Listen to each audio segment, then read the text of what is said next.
So আমাদের এখন চিন্তা ব্যাপার হচ্ছে যদি আমাদের কোনো একটা কৃত্রিম উপগ্রহ বাইরে নিয়ে যেতে হয়। সো একটু কল্পনা করি যে কৃত্রিম উপগ্রহ বাইরে চলে গেছে, বাইরে চলে গেলেও কি পৃথিবী তার আকর্ষণ করবে না? এখন এই আকর্ষণের জন্য যদি আমি তারা সারা জীবন বাইরে রাখতে চাই পৃথিবীর, তাহলে কি করতে হবে? তারা অলওয়েজ আমাদের একটা রকেটের মাধ্যমে ফোর্স দিয়ে রাখতে হবে। এই ক্ষেত্রেও পারলাম, তাহলে চাঁদের ক্ষেত্রে কি হয়? চাঁদ তো পৃথিবীর ভিতরে চলে আসার কথা, ভিতরে আসে না কেন? তার জন্য একটু কল্পনা করো, আমাদের চাঁদ, আমাদের মন কি করতেছে? পৃথিবীর চারদিকে ঘুরতেছে, ঠিক আছে? তাহলে এই ঘোরার জন্য কি হইতেছে? একটা কেন্দ্র বহির্মুখী বল পাইতেছে না, অথবা সেন্ট্রিপেটাল ফোর্স পাইতেছে না। এই ফোর্সটার কারণে কি হয়? আমাদের চাঁদ কখনো ভিতরে চলে আসে না। এখন আমরা কি করি? যখন একটা স্যাটেলাইট বা কৃত্রিম উপগ্রহ বাইরে পাঠাই দেয়, তখন সেইটা কি করে? ঘুরতে থাকে, এর জন্য বাইরের দিকে একটা ফোর্স পায়, আর আমাদের পৃথিবী তার ভিতর দিকে অলরেডি টানতেছেই, ঠিক আছে? এখন এই দুইটা ফোর্স যদি আমরা কোনো সমান করতে পারি, তাহলেই তো আমাদের কি হবে? স্যাটেলাইটটা ভিতরে আসবে না অথবা বাইরে যাবে না। কারণ যদি বেশি জোরে ঘুরে ফেলি তাহলে কি করবে? সে বাইরের দিকে চলে যাবে, ছুটে চলে যাবে। আর যদি কম জোরে ঘুরাই তাহলে কি করবে? সে ভিতরে চলে আসবে। আমাদের তো এটা দরকার নাই, আমরা একটা নিচে সাইডে রাখতে চাই, ঠিক আছে? সো ধরে নিতেছি আমাদের এই স্যাটেলাইটটা কি, আচ্ছা তাই খুবই বাজে হয়েছে। এই সো আমরা ধরে নিচ্ছি এটা হচ্ছে আমাদের পৃথিবীর কেন্দ্র, আর এইটা হচ্ছে আমাদের রেডিয়াস আর, এটা হচ্ছে এইচ। আমাদের এইখান থেকে ডিসটেন্স হচ্ছে এইচ। তাহলে আমাদের স্যাটেলাইটটা আছে, সেটা কি করতেছে? কোন একটা ভেলোসিটিতে ঘুরতেছে। এখন আমরা এই ঘোরার জন্য ধরে নিচ্ছি স্মল ভি, তাহলে সে এই ভেলোসিটিতে ঘুরতেছে। এখন আমরা একটা ফর্মুলা দেখছিলাম এম ভি স্কোয়ার বাই আর, বাইরের দিকে যাওয়া। তাহলে বাইরের দিকে ফোর্সটা হচ্ছে আমার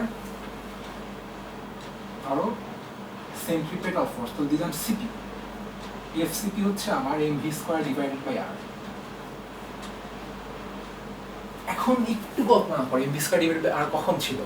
যখন তোমার এভাবে ঘুরাইতেছিলা দড়ি, বা যেইখান থেকে ঘুরতেছিল সেই ডিস্টেন্সটা ছিল আর। এখন ডিস্টেন্সটা কত? এই যে ঘুরতেছে বাইরের দিকে, দেখো আমাদের এই যে R plus H, distance R plus H. তাহলে এইখানে আমাদের কত হবে? আগে ছিল M V square divide by R, তাহলে এটা হবে M V square divide by R plus H. So moving on, ভিতর দিকে তাহলে আমাদের অ্যাট্রাকশন কত? সিমিলারলি আগের মতোই F is equal to G, ধরে নিচ্ছি এটার ম্যাস হচ্ছে M, M M divided by আবারও R plus H whole square. কারণ কত দূরে আছে? উপরে আছে, উচ্চতাটা দিয়ে হিসাব করলাম আর প্লাস এইচ, তাহলে G M M divided by R plus H whole square. এখন চিন্তা করো যদি আমাদের এটাকে এই পজিশনেই থাকতে হয়, তাহলে কত? নিট ফোর্স জিরো হইতে হবে, কারণ ওই দিকে যদি ফোর্স বেশি হইতো সে ওই দিকে যাবে, এই দিকে ফোর্স বেশি হলে এই দিকে আসবে। তাই এখানে থাকতে হবে। কি করবো আমরা? দুটো সমান দিয়ে দেবো। তো এফ ইকুয়াল টু হচ্ছে আমাদের F CP or G M by R plus H whole square equal to হচ্ছে M V square divided by R plus H. So এখান থেকে দেখো আমার R plus H একটা চলে গেল, এই M আর M চলে গেল, শেষ পর্যন্ত থাকতেছে আমার V square equal to G M divided by R plus H. So V is equal to root over Gm by R plus H. So এইটা হইতেছে আমি যদি কোনো একটা স্যাটেলাইটকে উপরে নিয়ে যাই, নিয়ে ঘোরানো স্টার্ট করি, ঠিক আছে? এই ঘোরানো স্টার্ট করলে তাকে আমার কত ভেলোসিটিতে ঘুরাইতে হবে, কত বেগে ঘুরাইতে হবে, ঘুরাইলে সে বাইরেও যাবে না, ভিতরে আসবে না। এইটা হচ্ছে আমার সেই ভেলোসিটিটা, ঠিক আছে? অন্য কোনো ক্ষেত্রে এটা ইউজ করা উচিত হবে না, ঠিক আছে? এখন তাহলে আমরা পরেরটাতে যাই, একটু চিন্তা করি যে আমাদের মুক্তিবেগ নামে একটা টার্ম আছে। এই টার্মটা কি বোঝায়? তুমি কি করবা? পৃথিবী পৃষ্ঠে আসো, একটা বস্তুকে মারবা ছুঁড়ে, ঠিক আছে? এত জোরে ছুঁড়ে মারবা যাতে এই বস্তুটার পৃথিবীতে কখনো ফেরত না আসে। কত বেগে মারতে হবে? এটা হচ্ছে ইউজুয়ালি রকেট যদি আমরা উত্তোলন করি, তাহলে কি হইতে হবে? রকেটে এত বেগে, এত ভেলোসিটিতে অ্যাটলিস্ট ছাড়তেই হবে। আমাদের মুক্তি বেগের ইংলিশ হচ্ছে এসকেপ ভেলোসিটি। এসকেপ ভেলোসিটিটা আমাদের অ্যাটেইন করতে হবে, এছাড়া কি হবে, রকেট উপরে যাবে আবার দেন ফিরে আসবে। আমরা কি এটা চাই? অথবা উপরে যাবে, উপরে যে একটা স্যাটেলাইট হয়ে যাবে, তারপর ঘুরতে থাকবে। আমরা তো এগুলো চাচ্ছি, আমরা চাচ্ছি রকেট একদম চলে যাবে, যাতে ধরো মার্সে পাঠাবো রকেটটা, এরকম টাইপের কিছু। তো এই ভেলোসিটিটা কত, এটা বাইর করতে চাচ্ছি। এর জন্য আমাদের হচ্ছে একটা নতুন টাইমের সাথে পরিচিত হইতে হবে, সেইটা হইতেছে গ্র্যাভিটেশনাল পটেনশিয়াল অথবা মহাকর্ষীয় বিভব। এখন আমাদের বিভব মানি হচ্ছে কাজ, আবার কাজ মানি হচ্ছে শক্তি। কাজের আমি একটা ফর্মুলা শিখছিলাম, সেই ফর্মুলা ছিল W is equal to F dot S। এখন সত্যি কথা বলতে কাজের রিয়েল ফর্মুলা ডিফারেন্সিয়াল রূপে একটা ফর্মুলা আছে, সেটা হচ্ছে সব জায়গায় সত্য। সেই ফর্মুলা হচ্ছে আমাদের actually W dW is equal to F dot DS। আমরা হচ্ছে এই ক্ষেত্রে এইটা ঠিক করবো, এইটা কাজ করবো। এখন কোয়েশ্চেন আসতে পারে যে আচ্ছা, মানে এইটা ইউজ করলে সমস্যাটা কোথায় ছিল? এইটা তখনই ইউজ করা যায় যখন আমাদের এই ফোর্স আমাদের দূরত্বের উপর ডিপেন্ড করে না। ধরো তুমি একটা ঠেলা গাড়ি ঠেলতেছো, কত দূরে গেছে ডিপেন্ড করতেছে না, কিন্তু ধরো এইখানে দুইটা চৌম্বক তুমি কাছাকাছি রাখছো, এখন দূরে সরাইতেছো, চিন্তা করো প্রথমে কি খুব বেশি টানবে না? তখন অনেক বেশি কাজ করতে হবে। এরপর আস্তে আস্তে যখন দূরে সরবা, টানাটানি কম হয়ে যাবে, তোমার কাজও কম করতে হইতেছে, কম শক্তি দেওয়া লাগতেছে। তো এই ক্ষেত্রে কি তুমি কত দূরত্বে রাখতেছো, কত দূরে সরাই ফেলছো, এই সরাই ফেলাটা ডিপেন্ডেন্ট, এই সরাই ফেলাটার উপরে ডিপেন্ডেন্ট হচ্ছে আমার এই ফোর্সটা। এর জন্য এই ক্ষেত্রে আমরা double equal to F use করতে পারি না। সো সিমিলারলি তুমি যদি মহাকর্ষে দুটো বস্তু পাশাপাশি রাখো, দূরে সরাই নিয়ে যাও, এই ক্ষেত্রে কি ফোর্সটা ডিপেন্ডেন্ট। এর জন্য আমরা এই F ডট DS ইউজ করবো। আমরা এই ক্ষেত্রে দূরত্বকে কি দিয়ে প্রকাশ করি? R দিয়ে। এই জন্য আমরা এই বিশেষ ক্ষেত্রে শুধু F ডট DR লিখি, এটা হচ্ছে DW।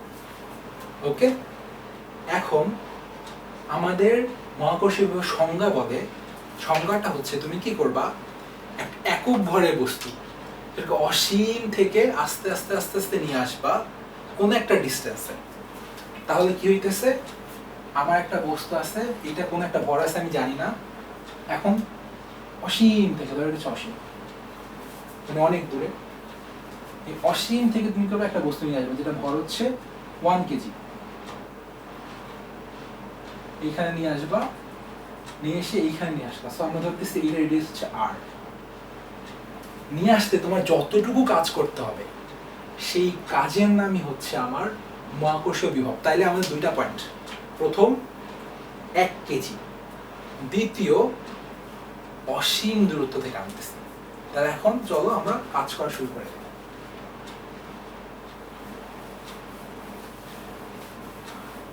সো আমাদের ফর্মুলা ছিল W is equal to F dot DR। Dot থাকলে কি আমাদের কস হয় না? এই ক্ষেত্রে চিন্তা করো যে আমাদের দুইটা বস্তু আছে, এদের ডিসটেন্স হচ্ছে এইরকম R। এখন তাদের ফোর্সও চিন্তা করি, তাহলে কি এই রেখার মধ্যেই না আমাদের, তাহলে এইখানে হচ্ছে আমাদের R, আবার এই দিকে হচ্ছে আমাদের F। তাহলে আমাদের R আর F এর মাঝখানে কোণ কত? কোণ হচ্ছে 0 ডিগ্রি। তাহলে আমাদের এখানে চলে আসতেছে F dr cos 0 degree, cos 0 degree value হচ্ছে 1। তাহলে আমি জাস্ট এখানে F dr লিখতে পারি, dw লিখব। এবার আসো আমি ইন্টিগ্রেশন বসাই দিব দুই সাইডে, dw F dr। সো এখানে একটু কল্পনা করো যে dw আছে আমার, ঠিক আছে, কত থেকে কত পর্যন্ত? তুমি যখন একটা বস্তু অসীমে ছিল, অসীম থেকে কোনো সরাবই নাই, তাই কখন কাজ করছো কিছু সরাবই নাই, কোনো স্মরণই ঘটে নাই, স্মরণ না ঘটে কোনো কাজই হইতেছে না। তাহলে আমাদের শুরুতে কাজ কত ছিল? কোনো কাজই ছিল না, জিরো। এখন আমরা ধরে নিতেছি তুমি নিয়ে আসছো, আর ডিস্টেন্সে নিয়ে আসছো, নিয়ে আসলে তুমি হচ্ছে সম্পূর্ণ কাজ করে ফেলছো।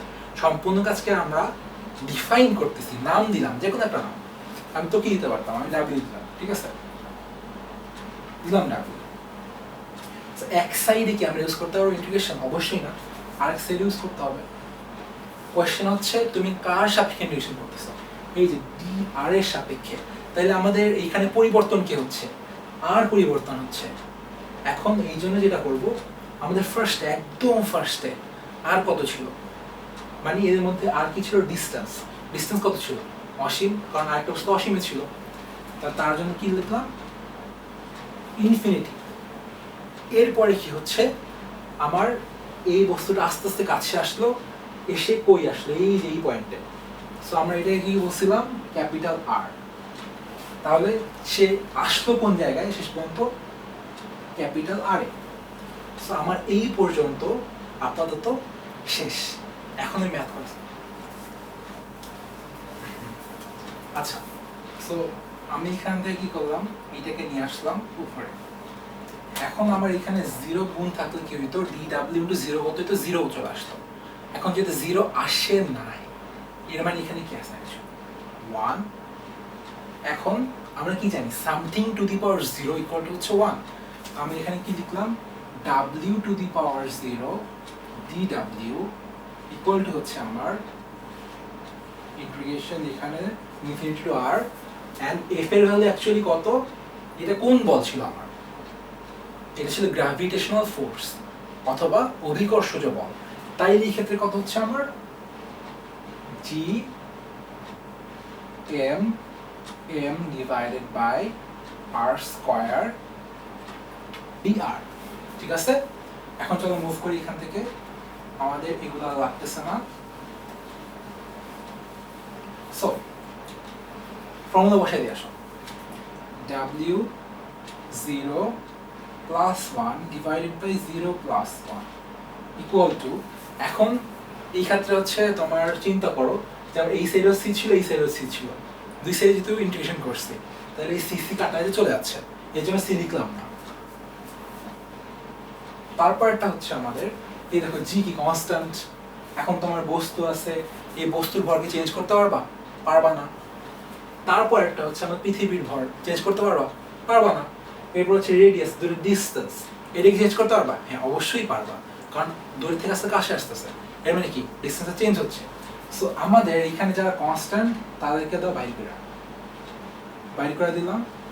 লাস্ট পর্যন্ত আমার থাকলো এই ফর্মুলা 1/r² dr। এইটার আমি বলতে পারবো জি এম এম ইনফিনিটি থেকে r পর্যন্ত r ইনভার্স টু dr।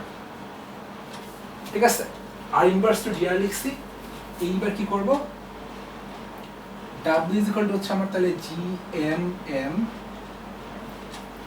এখান থেকে একটু কল্পনা করো যে আমার কত আসে?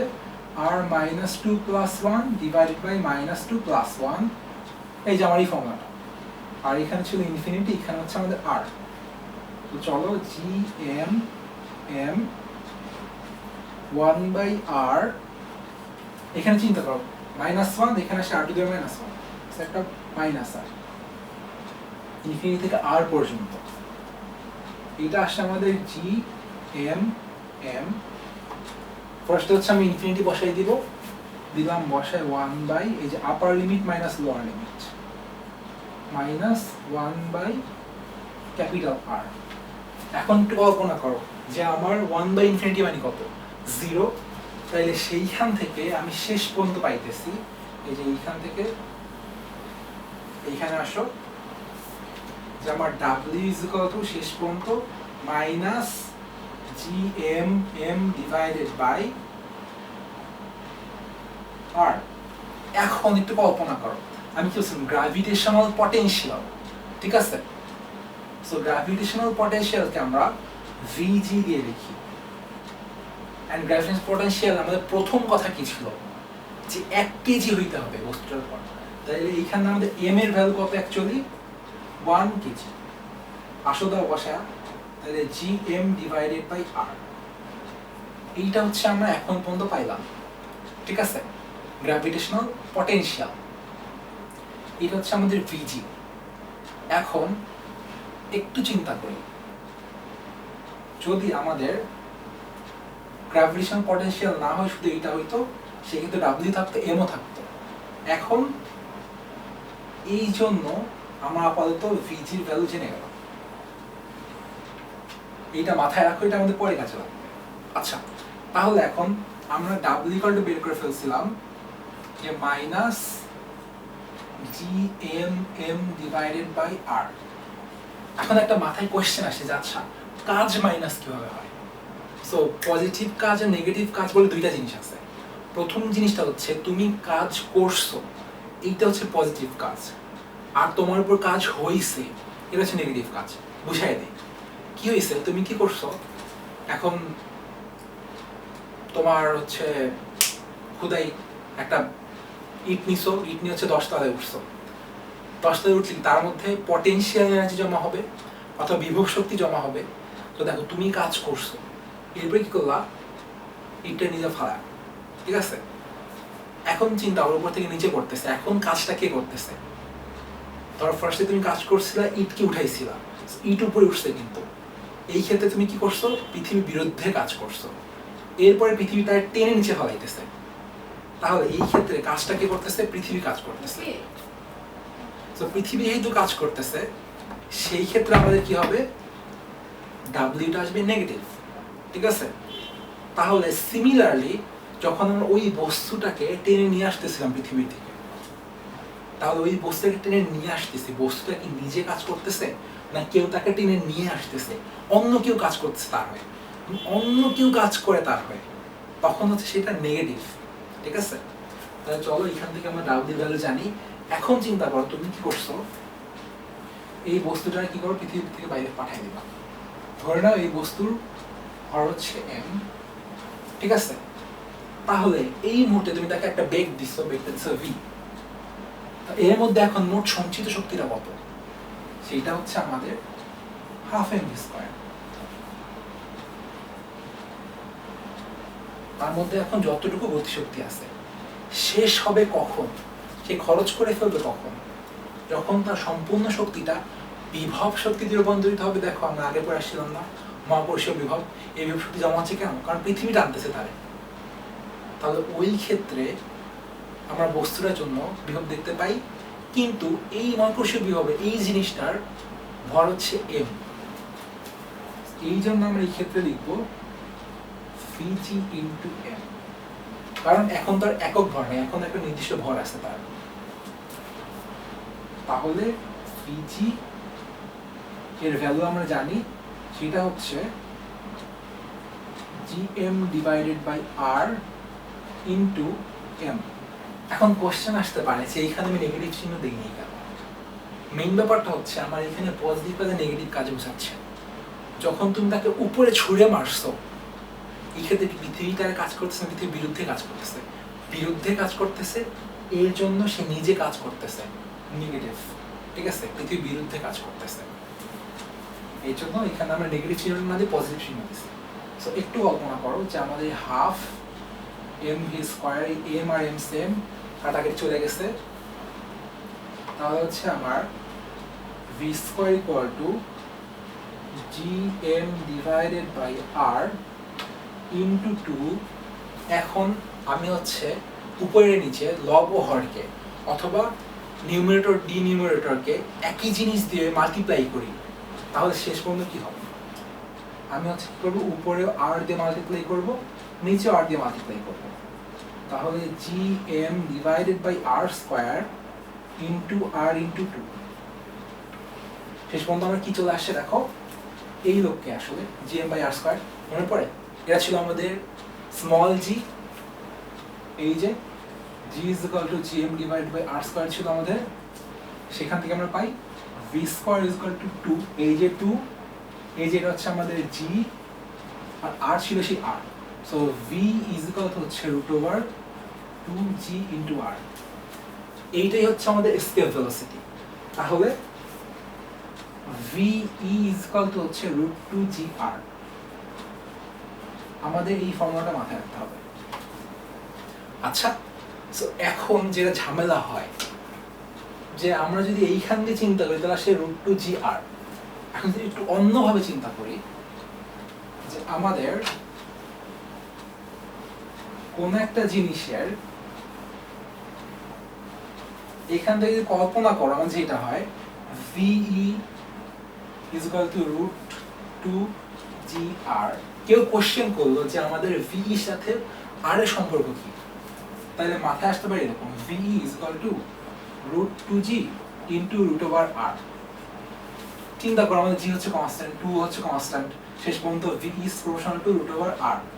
এখন ডাইরেক্ট সম্পর্ক চলে আসে না? আবার আগে একটু ব্যাক যাই, তখন কি ছিল? VE is equal to হচ্ছে √2 into এই G এর ভ্যালুটা বসাই দিয়ে আসো, এই যে এই G এর ভ্যালুটা, এটা ছিল GM divided by R square into R। দেখো R square আর কাটাকাটি গেলে কত আসে? √2GM divided by R। খুবই উইয়ার্ড ব্যাপার। এখানে দেখো আমাদের আসে এই যে এখান থেকে এখানে আসতেছি যে আমাদের VE is equal to হচ্ছে 2√2GM into 1 by